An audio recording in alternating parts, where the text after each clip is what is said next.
Good morning class 7। Let's continue with the chapter continue कर रहे हैं। और हाँ, मैंने आपको थर्ड चैप्टर के क्वेश्चन आंसर्स आई गेस नहीं भेजे थे, मैं आपको सेंड कर दूँगी इसको थोड़ी देर में। क्लियर? तो अपने क्वेश्चन आंसर्स कंप्लीट करके मुझे नोटबुक सेंड कर देना। कहाँ थे हम? देखो, मैंने आपको एयर के बारे में बताया था, जो एयर हम ब्रीथ करते हैं और उसमें बहुत सारी टाइप्स ऑफ लेयर्स होती हैं, बहुत अलग अलग। जैसे उसके अंदर बहुत लेवल्स होते हैं, पर वो लेवल्स हम बाद में बोलेंगे। लेकिन हम एयर के अंदर क्या ब्रीथ करते हैं? Main nitrogen and oxygen found करते हैं, ठीक है। उसके बाद हम अब पढ़ेंगे यहाँ पे स्ट्रक्चर ऑफ एटमॉस्फेयर। मैंने एटमॉस्फेयर बताया था ना, जो हमारे आसपास की सारी सराउंडिंग्स हैं, जो एयर हम ब्रीथ कर रहे हैं, मतलब जो एनवायरनमेंट है मेनली, उसको हम बोलते हैं एटमॉस्फेयर। अब देखो हमारा एटमॉस्फेयर कैसे डिवाइड है। हमारा एटमॉस्फेयर 5 लेयर्स में डिवाइड है। Starting from the earth surface, these are troposphere, stratosphere, mesosphere, thermosphere and exosphere. Clear? ये 5 हैं जो तुम्हें लर्न करने हैं। क्या क्या है? Troposphere, stratosphere, mesosphere, thermosphere and exosphere. ये एटमॉस्फेयर की 5 लेयर्स हैं। यहाँ पे तुम देख सकते हो। सबसे पहले यहाँ पे ट्रोपोस्फेयर आई, यहाँ स्ट्रेटोस्फेयर आई, यहाँ मेसोस्फेयर आई, यहाँ थर्मोस्फेयर आई और यहाँ एक्सोस्फेयर आई। क्लियर? तो अब ये पढ़ते हैं इनके बारे में। Troposphere is the most layer of the atmosphere. It's height is 13 kilometre. देखो, सबसे जो ऊपर होती है, जो सबसे ऊंची होती है, यहाँ पे तुम देख रहे हो माउंट एवरेस्ट। इस टाइम पे यहाँ पे माउंट एवरेस्ट बहुत ज़्यादा ऊंचा है, ठीक है। तुम्हें पता है ना, जो कहते हैं कि माउंट एवरेस्ट बहुत ऊपर है, वहाँ पे जो हवा चलती है उसको हम बोलते हैं ट्रोपोस्फेयर। क्लियर? क्या बोलते हैं? ट्रोपोस्फेयर। और ये बहुत इंपॉर्टेंट है क्योंकि इसकी जो एवरेज हाइट है वो 13 किलोमीटर है। The air we breathe exist here. Almost all the weathers phenomena like rainfall, fog, hailstone occur in this layer. देखो, जो भी अब जैसे बारिश हो रही है या वेदर चेंज हो रहा है, तो वो सिर्फ ये इस लेयर की वजह से चेंज होता है, ठीक है, क्योंकि ये सबसे ऊपर है और इस लेयर में चेंजेस होंगे तो अपने आप ही जो चेंजेस हैं वो बढ़ते जाएंगे। Stratosphere. Above the troposphere lies stratosphere. It extends up to a height of 50 kilometers. जो हमारी ट्रोपोस्फेयर थी वो 13 किलोमीटर है, स्ट्रेटोस्फेयर की हाइट है 50 किलोमीटर।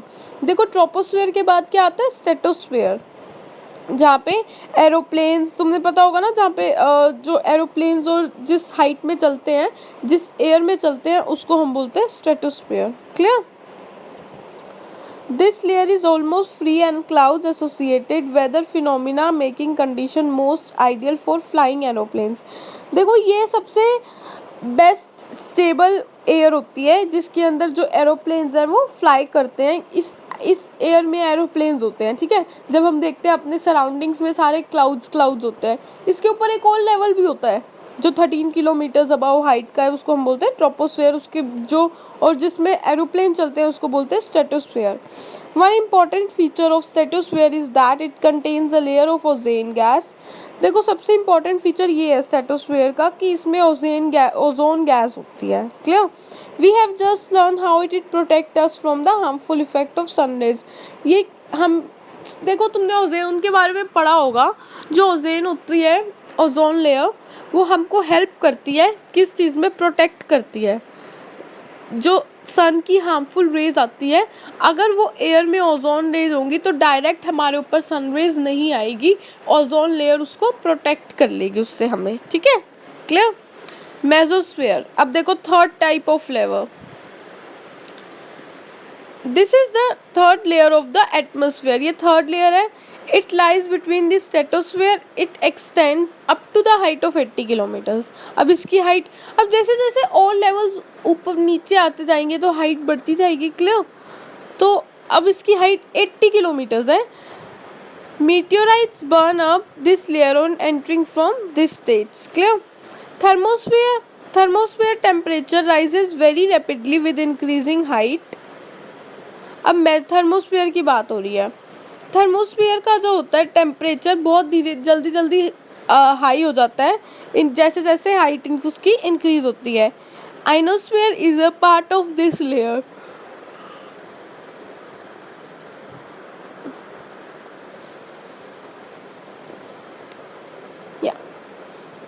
अब देखो ये इसकी हाइट देखो, इट एक्सटेंड्स 80 to 400 किलोमीटर्स। अब इसकी हाइट कितनी ज़्यादा बढ़ गई, ये 80 to 400 किलोमीटर्स के बीच में वो करती है, ट्रैवल करती है, ठीक है। This layer helps in radio transmission. अब जो ये है, अब कई बार क्या होता है, रेडियो के थ्रू जो सिग्नल्स आते हैं, जो एंटीना लगाते हैं, वो इस लेयर में होता है सब कुछ। क्लियर? कौन सी है ये, बताओ कौन सी है? ये है हमारी थर्मोस्फेयर, ठीक है। पहली थी troposphere, second stratosphere, mesosphere, thermosphere and exosphere. Clear?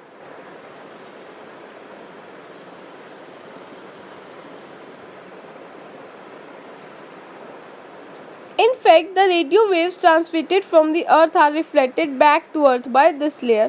देखो इसमें जो ट्रांसमिशन होता है, मतलब जो हम रेडियो से सिग्नल्स भेजते हैं या फिर कोई एंटीना से सिग्नल्स आते हैं, वो इसी लेयर में ट्रांसफ़र होते हैं। क्लियर? इसी लेयर में ट्रांसमिट होते हैं। अब next last exosphere, the upper most layer of the earth is known as exosphere. ये लेयर जो सबसे थिन लेयर होती है, light gases like helium and hydrogen float into space from air. जितने भी हीलियम हाइड्रोजन जो गैसेज होती हैं वो यहाँ से फ्लोट करती हैं। क्लियर?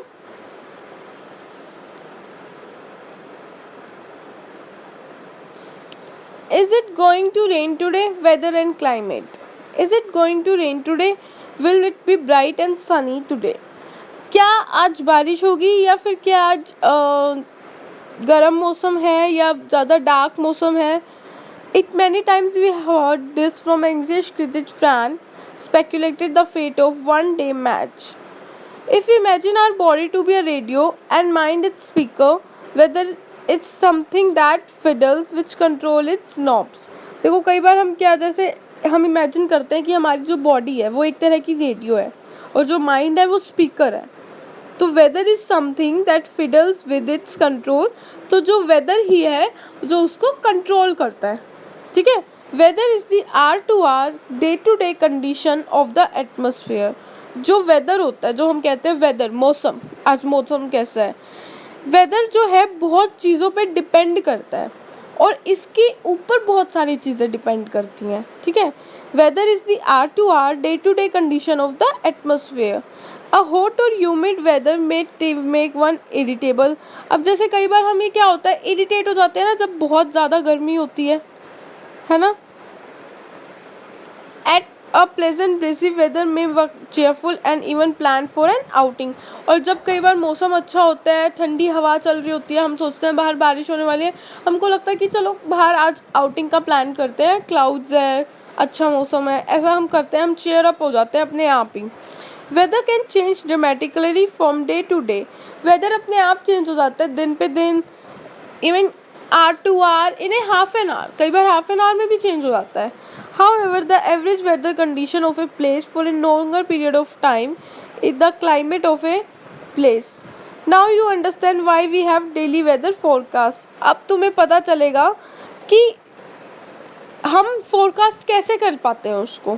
फोरकास्ट मतलब भविष्यवाणी, फ्यूचर में बता देते हैं ना कि अब ये मौसम में ये बदलाव आएगा, इस दिन ये बारिश होगी, तुमने फ़ोन में भी अपने ऐप देखी होगी, तो इससे ही पता चल जाता है कि इस टाइम ये चीज़ होने वाली है। क्लियर?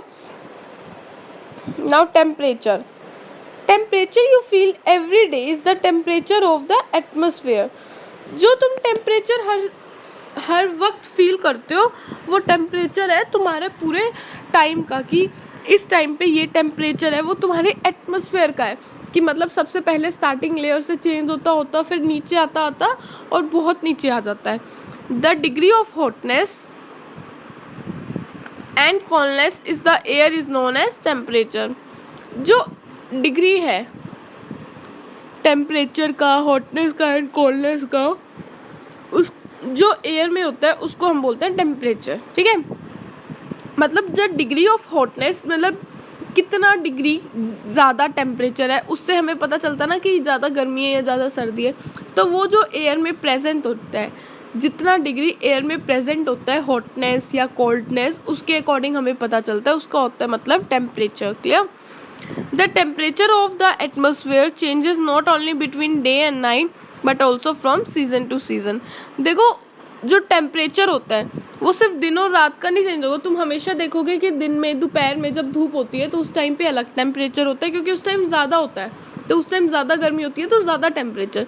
लेकिन रात आते आते, शाम आते आते उसका जो टेम्परेचर है वो दिन पे दिन कम हो, टाइम टू टाइम कम हो जाता है, रात तक काफ़ी कम हो जाता है। क्लियर? ऐसा क्यों होता है तुम चेक भी करना कि दिन में कुछ और टेम्परेचर होगा और रात में कुछ होगा। वो इसलिए होता है, जो हमारा सन है, मैंने आपको बताया था, जो हमारा सन होता है जब वो सन की बैक साइड पे जाने लगता है, रात होने लगती है, तो जो टेम्परेचर है वो हमारा कम होने लगता है। Clear? Summers are hotter than winters. Summers जो है वो बहुत ज़्यादा उसमें गर्मी होती है as compare to winters. An important factor that influences the distribution of temperature is insulation. अब जो बहुत इंपॉर्टेंट फैक्टर है जो टेम्परेचर को डिस्ट्रीब्यूट करता है उसका मतलब है insulation. Insulation is the upcoming incoming solar energy intercepted by the earth. देखो कई बार तुम्हें पता होगा, हम कहते हैं ये जो चीज़ है ये सोलर एनर्जी से चलती है। उसका क्या मतलब होता है? जो उसकी चार्जिंग है वो धूप से होती है। अगर हम उसको थोड़ी देर धूप में रख देंगे तो वो अपने आप चार्ज हो जाएगा और वो अपने आप काम करने लगेगा। ठीक है? The amount of insulation decreases from equator towards the poles. अब देखो जो इंसुलेशन है वो क्या होता है, जो उसका अमाउंट है वो दिन पे दिन कम होता जाता है। कैसे? From the equator to the poles. अब इक्वेटर का होता है अर्थ के बिल्कुल बीच में, और पोल्स का होता है ऊपर बिल्कुल कोने में। ऊपर वाला होता है नॉर्थ पोल और नीचे वाला होता है south pole. Therefore the temperature decreases in the same manner. मैं आपको एक्सप्लेन करती हूँ इसका क्या मतलब है। देखो जैसे ये हमारी अर्थ होती है, ठीक है, ये बीच वाला होता है इक्वेटर, ऊपर होता है नॉर्थ पोल यहाँ पे, और यहाँ नीचे होता है साउथ पोल। क्लियर? तो और बीच वाला क्या होता है? इक्वेटर। तो जब ये बिल्कुल सन के सामने होता है तो यहाँ पे बहुत ज़्यादा धूप आती है। अब जैसे जैसे क्या होता है, हमारा जो नॉर्थ पोल है ये बहुत ऊपर है, यहाँ पे जो सन है, यहाँ पे सन है। अब इसकी सन की धूप तो बिल्कुल सामने ज़्यादा आएगी इक्वेटर पे, लेकिन अब जैसे जैसे ये यहाँ आने लगेगी धूप इसकी कम हो जाएगी नॉर्थ पोल तक जाते जाते, और यहाँ साउथ पोल तक भी आते आते इसकी धूप कम होने लगेगी। तो मतलब कि जो नॉर्थ पोल और साउथ पोल होते हैं हमारे अर्थ के, वहाँ पे धूप कम होती है एज कम्पेयर टू इक्वेटर। ठीक है? तो वो ये कह रहे हैं कि टेम्परेचर कम होता जाता है इक्वेटर से लेके पोल्स तक में जाने पे। क्यों? क्योंकि वहाँ पे जो सन रेज है वो काफ़ी कम आती है। Temperature decreases in the same manner. Now you do understand why poles are covered with snow. अब तुम्हें पता चल रहा है कि जो पोल्स है वो स्नो के साथ क्यों कवर्ड होता है। नाउ नॉर्थ पोल और साउथ पोल, जो हमारा अर्थ का है नॉर्थ पोल और साउथ पोल, वो स्नो के साथ कवर्ड है। क्यों? क्योंकि वहाँ पे धूप नहीं आती, वहाँ पे बहुत ठंड होती है। ठीक है? और जहाँ पे बहुत ज़्यादा ठंड होती है तो वहाँ पे ऑब्वियसली स्नो पड़ती है। ठीक है? क्योंकि वहाँ पे ऑप्शन ही नहीं है ना गर्मी का, तो वहाँ पे सिर्फ सर्दी ही है। If you earth temperature rises to high, अगर तुम्हारा अर्थ का टेम्परेचर बहुत ज़्यादा बढ़ जाए, it would come to harm for some crops to grow. तो इससे क्या हो जाता है कि जो क्रॉप्स होती है ना उसको भी बहुत डिफ़िकल्ट हो सकता है गर्मी, क्योंकि उसके लिए जो दिन पे दिन गर्मी जो है बढ़ती जाएगी। Temperature in cities is much higher than the village.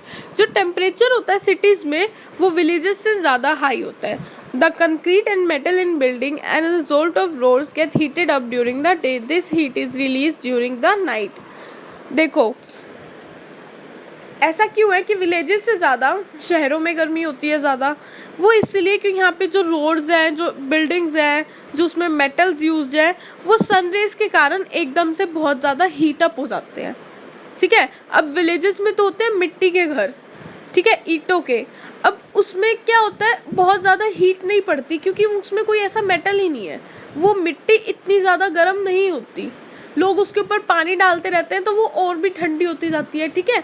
तो इसलिए कहते हैं जो टेम्परेचर है वो विलेजेस का हमेशा थोड़ा कम होता है एज़ कम्पेयर टू शहरों से। Also the crowded high rise building of the cities trap the warm air and thus raise the temperature of the cities. Clear? Air pressure. You will be surprised to know that air above us presses us with a great force on bodies. देखो अब हवा का भी एक pressure होता है, कई बार तुम फील करोगे जब बहुत तेज आंधी जा रही हो रही होती है, तुम बीच में खड़े होते हो तो तुम यू आर जस्ट लाइक, तुम्हें लगता है कि एयर कितना ज़्यादा प्रेशर डाल रही है अपनी इस डायरेक्शन में, ठीक है।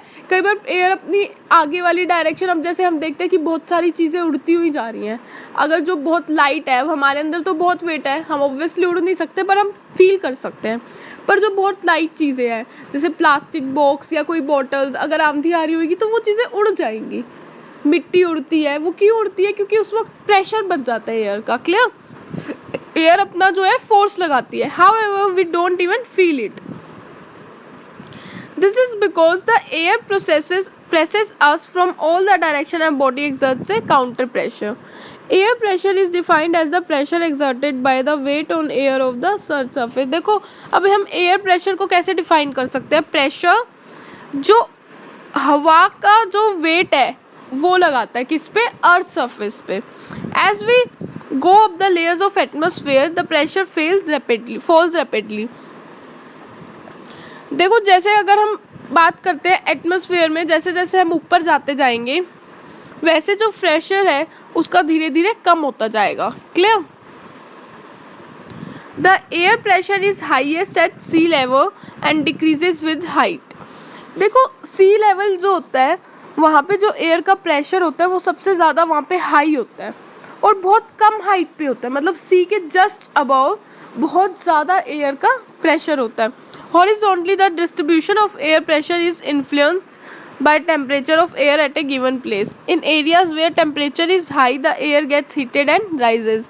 अब कई जगह पे क्या होता है जहाँ पे बहुत ज़्यादा गर्मी होती है, ठीक है, जहाँ पे सन रेज डायरेक्ट आती है अर्थ की, उन जगहों पे टेम्परेचर हाई होता है तो जो एयर है वो भी गर्म हो जाती है, ठीक है।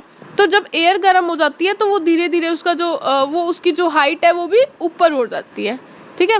पर अब जैसे ओशंस होते हैं वहाँ पे जो उसकी हाइट होती है एयर की वो बहुत नीचे होती है। This creates a low pressure area. Low pressure is associated with cloudy sky and wet weather. In areas having low temperature the air is cold. देखो जहाँ पे लोअर टेम्परेचर होगा, जैसे कि ऑब्वियसली तुम ओशंस वाली आसपास वाली या लद्दाख ऐसी जगह पे लगा लो जहाँ पे स्नो होती है, वहाँ पे क्या होता है एयर ठंडी होती है ना, हवा ठंडी होती है। क्लियर? इसलिए वहाँ पे हैवी एयर होती है। Heavy air sinks and creates a high pressure. जो हैवी होती है वहाँ पे बहुत ज़्यादा हैवी एयर होती है, तुम फील कर पाओगे अगर तुम वहाँ जा पाओगे। High pressure is associated with clear and sunny skies. The air always move from high pressure areas to low